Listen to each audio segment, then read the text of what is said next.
Alright folks, hello and welcome to this video example. In this video lesson we'll be looking at the Pythagorean Theorem and how to use it to tell if certain lengths form a right triangle. As always with our video lessons, I'm going to suggest that you write these examples into your notebooks so that you have them for future reference. Simply stated, the Pythagorean Theorem says a squared plus b squared equals c squared if and only if a, b, and c form a right triangle. So, what I'd like to point out briefly, though, is what are A, B, and C? A and B are referred to as the legs of the right triangle. So if I were to draw a random right triangle here, the legs are the parts that make up the right angle. So I could call this A and this B, or I could switch it around and call this B and this A. It doesn't matter, but those are the legs. And C, as you may remember, is what's known as the hypotenuse. That one cannot be interchanged with A and B. It is always the longest side of a right triangle, and it's across from the right angle. Okay, so that's how to identify the parts of the triangle. Alright, so now that we have those parts down, let's see how to use the Pythagorean theorem to tell if these triangles set up are indeed right triangles. So it's not fair just to say, oh, well, it looks like a right triangle, therefore it's a right triangle. That's not the type of reasoning we like to use in geometry. We want to be able to prove it or demonstrate it that these are indeed right triangles or that they are not. And thankfully, we have a powerful theorem that's going to do most of the work for us. So we have to figure out in this triangle, the first one on the left, what am I going to use as my A, B, and C?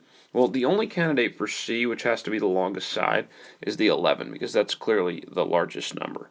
So in my equation, I'm going to have 11 squared in place of my C squared.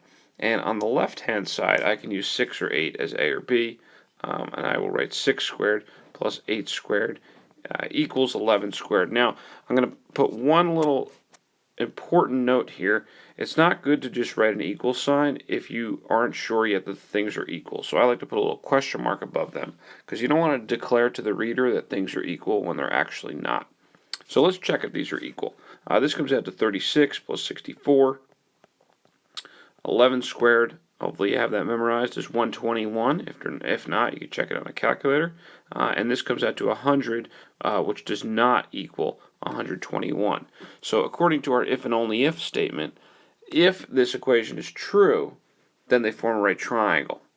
Well, since it works both ways, we can negate that statement and say that if this equation is not true, then they do not form a right triangle.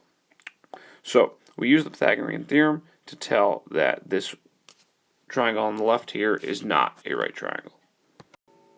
Alright, so let's apply our similar method to this triangle. This time 5 the square root of 2 is the largest number, so we're going to have 5 the square root of 2, whole thing squared on one side, and then on the left hand side we'll have 3 square root of 2 squared plus 4 square root of 2 squared. Forgive my messiness there. And this is just a good little recap of some square and square root properties for you. But when you have 3 square root of 2 squared, I'll just write this out once, but that's really like writing 3 square root of 2 times 3 square root of 2. And simplifying that, you get 3 times 3 times root 2 times root 2, which will just become 9 times root 2 times root 2 is 2, which is 18. So that's how I'm going to simplify that quickly in my head, but I just thought I'd show you the steps for one of those. Okay, so going back to this example, we have 3 root 2 squared, which we just found out becomes 18, plus 4 root 2 squared. Well, 4 squared is going to be 16, and then the root 2 squared will just become 2, so that's going to be a 16 times 2. Over here we have 5 squared, which is 25, and root 2 squared is 2. So we're left with 18 plus 16 times root 2 is 32, and that equals 50. Well, does it? You know what? I just forgot my own little note. You have to put a question mark if you're not sure that they're equal yet. And in this case, 18 plus 32 does equal 50, so we can give it a little check. You could even check it at this step if you want, because it's pretty clear there from the arithmetic. And because that came out to be true, our conclusion is that A, B, and C do form a right triangle. So here we have a right triangle, and over here we do not have a right triangle. And that's how to use the Pythagorean theorem to identify whether something is a right triangle or not. Hope you enjoyed this video example. Thanks for watching.